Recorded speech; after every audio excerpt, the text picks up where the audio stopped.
ഞാൻ ശ്വേതയൊന്ന് കാണാൻ വന്നതാ. ലീവാണെന്നറിഞ്ഞു. ഫ്ലാറ്റിന്റെ അഡ്രസ്സും തന്നാ. അതിന് ശ്വേത ഹോസ്പിറ്റലിൽ പോയിരിക്കുക. ഒരു തലവേദന. ഉച്ചയ്ക്കെത്തും. ശരി, ഞാൻ വെയിറ്റ് ചെയ്യാം. അല്ലെങ്കിൽ ഫോൺ നമ്പർ തരുമോ?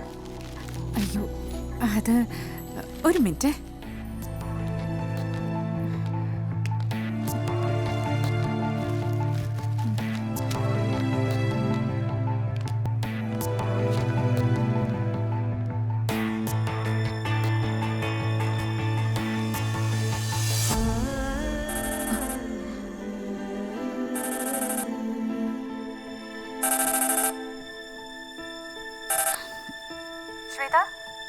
ഹലോ ഹലോ, നീ എവിടെയാ? ജയൻ വന്നിട്ടുണ്ട്. ഏത് ജയൻ? അന്ന് പെണ്ണ് കാണാൻ വന്ന